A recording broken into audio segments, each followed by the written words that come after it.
ఏపీలో ఇవాళ రెండో రోజు కలెక్టర్ల సమావేశం జరగనుంది. ఆదాయార్జన శాఖలపై ప్రత్యేకంగా సమీక్షించనున్నారు. ప్రభుత్వానికి వస్తున్న ఆదాయం, జిల్లాల వారీగా పరిస్థితికి సంబంధించిన అంశాలపై చర్చించనున్నారు. సాయంత్రం కలెక్టర్ల సమావేశంలో శాంతి భద్రతలపై ప్రత్యేక చర్చ జరగనుంది. ఇక అన్ని జిల్లాల ఎస్పీలతో సీఎం చంద్రబాబు, డీసీపీ ప్రత్యేకంగా సమీక్షించనున్నారు. రాష్ట్రంలో లా అండ్ ఆర్డర్, డ్రగ్స్ నియంత్రణ, అలాగే ఇతర అంశాలపై కూడా సీఎం చంద్రబాబు దిశానిర్దేశం చేయనున్నారు.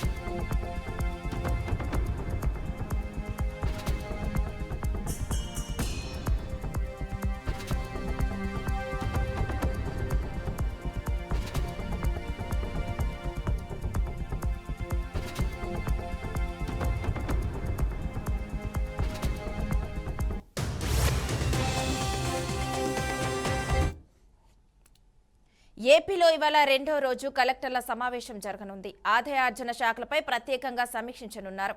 ప్రభుత్వానికి వస్తున్న ఆదాయం, జిల్లాల వారీగా పరిస్థితికి సంబంధించిన అంశాలపై చర్చించనున్నారు. సాయంత్రం కలెక్టర్ల సమావేశంలో శాంతి భద్రతలపై ప్రత్యేక చర్చ జరగనుంది. ఇక అన్ని జిల్లాల ఎస్పీలతో సీఎం చంద్రబాబు, డీసీపీ ప్రత్యేకంగా సమీక్షించనున్నారు. ఇక ఇదే అంశానికి సంబంధించి మరింత సమాచారాన్ని మా రీజనల్ కోఆర్డినేటర్ శివరాజేష్ అందిస్తారు. శివరాజేష్, చెప్పండి. గుడ్ మార్నింగ్ మానస. ఈ 2 రోజుల పాటు జరుగుతున్న కలెక్టర్ల సదస్సులో ఈ రోజు చివరి రోజు, 2వ రోజు కలెక్టర్ల సదస్సు పూర్తి కానుంది. అయితే ఈ రోజు ప్రధానంగా చూసుకుంటే రాష్ట్రంలో జిల్లాల వారీగా ఆదాయం వచ్చే శాఖలపై సమీక్షతో పాటు జిల్లాల అభివృద్ధిపై సమీక్ష సమావేశాలు జరుగుతాయి. అయితే ఇప్పటివరకు కూటమి ప్రభుత్వం ఏర్పడిన తర్వాత జిల్లాలకు ఏ విధంగా ఉన్నాయి, గతంలో ఏ విధంగా ఉన్నాయి, అందుకు ప్రస్తుతం ఉన్న ఈ ఏడాదిన్నర కాలం పూర్తయిన తర్వాత ఏ విధంగా ఉన్నాయి అనే అంశాల మీద ప్రధానంగా మౌలిక వసతులకు సంబంధించి ఏ విధమైన బడ్జెట్లు కేటాయించాలి, ముఖ్యంగా అభివృద్ధి పనులు ఏమున్నాయి ఆయా జిల్లాల్లో, అదేవిధంగా నియోజకవర్గాల వారీగా పూర్తిగా ప్రజా అవసరాలకు సంబంధించి అభివృద్ధి కార్యక్రమాలు ఏమున్నాయనే అంశాల మీద ఈ రోజు సుదీర్ఘంగా చర్చగా జరుగుతుంది. దీంతో పాటు లా అండ్ ఆర్డర్ వ్యవహారంపై సాయంత్రం 3 గంటల నుంచి 6 గంటల వరకు అన్ని జిల్లాల ఎస్పీలతో లా అండ్ ఆర్డర్ మీద అధికారులతో ముఖ్యమంత్రి చంద్రబాబు నాయుడు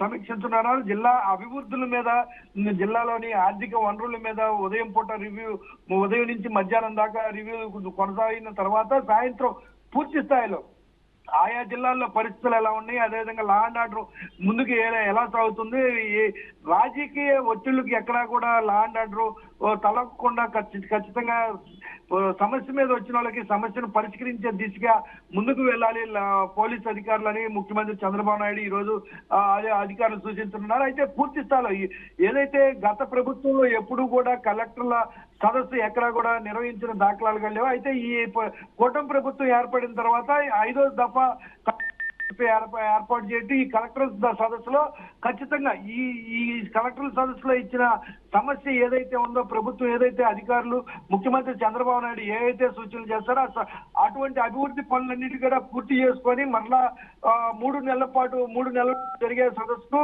వచ్చే విధంగా కలెక్టర్లు ఉండాలనేసి ముందస్తుగానే సూచనలు ఇచ్చారు.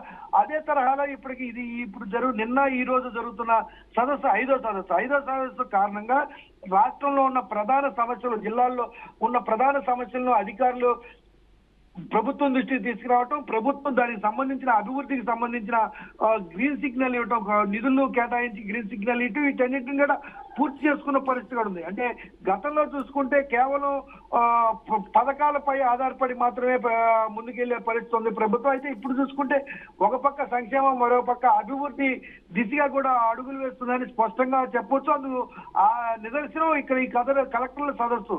ప్రతి 3 నెలలకు రాష్ట్రంలో ఏం జరుగుతుంది, అదేవిధంగా రాష్ట్ర వ్యాప్తంగా లా అండ్ ఆర్డర్ ఏ విధంగా ఉందనే అంశాల మీద ప్రతి 3 నెలలకు ఒకసారి రివ్యూలు పెడితే ఈ రివ్యూలో సమస్య ఉన్న దగ్గర ఆ సమస్యను పరిష్కరించే దిశగా ముఖ్యమంత్రి ఇచ్చిన సూచనలు, అదేవిధంగా చట్టపరమైన తీసుకోవాల్సిన చర్యల మీద ముందుకెళ్లే పరిస్థితి కనబడుతుంది మానస. అందుకు అదే తరహాలో ఈ రోజు కూడా చివరి రోజు కలెక్టర్ల సదస్సు రెండో రోజు ఇప్పుడు ప్రస్తుతం మరో గంటలో ప్రారంభం అవుతుంది. ముఖ్యమంత్రి ఉపన్యాసం తర్వాత ఈ సదస్సు ప్రారంభమవుతుంది. చివరిగా లా అండ్ ఆర్డర్ మీద సాయంత్రం అన్ని జిల్లాల ఎస్పీలతో రివ్యూతో ముగుస్తుంది మానస. అయితే శివరాజేష్ చెప్పండి, రాష్ట్రంలో డ్రగ్స్ నియంత్రణ పైన కూడా ఏదైనా కొత్త చర్యలు తీసుకునే అవకాశం ఉందంటారా ప్రభుత్వం?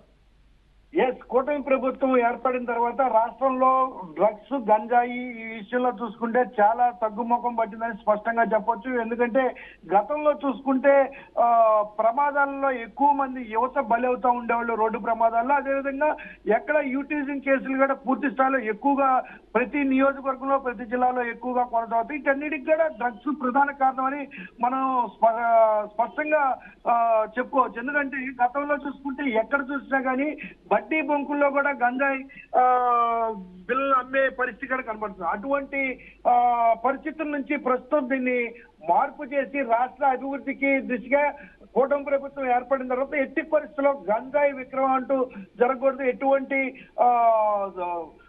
నిషేధం, మత్తుకు సంబంధించిన పదార్థాలు ఏవి కూడా రాష్ట్రంలో అనుమతించడానికి లేదు. అటువంటి అమ్మకాలు చేసిన వారైనా కానీ దానిని రవాణా చేసిన వారిపై కూడా కఠినమైన చర్యలు ఉండే పరిస్థితి ఉంది. అయితే ఇప్పుడు చూసుకోవచ్చు మనం స్పష్టంగా ఆంధ్రప్రదేశ్ రాష్ట్రంలో చూసుకుంటే ప్రతి నెల ఏదో ఒక జిల్లాలో ఏదో ఒక ప్రాంతంలో 20 కేజీలు 30 కేజీలు గంజాయి పట్టుకున్న పరిస్థితి కనబడుతుంది. అయితే ఒక పక్క పూర్తిగా నియంత్రించినప్పటికి కూడా ఏజెన్సీ ప్రాంతాల నుంచి బయటకు రాకుండా చేస్తున్నప్పుడు కూడా ఇతర రాష్ట్రాల నుంచి రైళ్ల మార్గాల్లో అదేవిధంగా ప్రత్యేకమైన వాహనాల్లో తెచ్చి విక్రయాలు చేసే పరిస్థితి. అటువంటి వారికి కూడా బెయిల్లు కూడా రాకుండా కేసులు గట్టిగా బిగించడం, అదేవిధంగా ఏ ఒక్క ఇబ్బంది లేకుండా ఎక్కడా కూడా యువత పాడవకుండా ముందుగా ఉండే అంశం మీద కూడా ఈ రోజు సుదీర్ఘంగా డ్రగ్స్ విషయంలో డ్రగ్స్ నిషేధించారు. మరింత నిషేధించాల్సిన అవసరం ఉందనేసి అంశాల మీద కూడా ఈ రోజు ముఖ్యమంత్రి చంద్రబాబు నాయుడు పోలీస్ శాఖతో చర్చించబోతున్నారు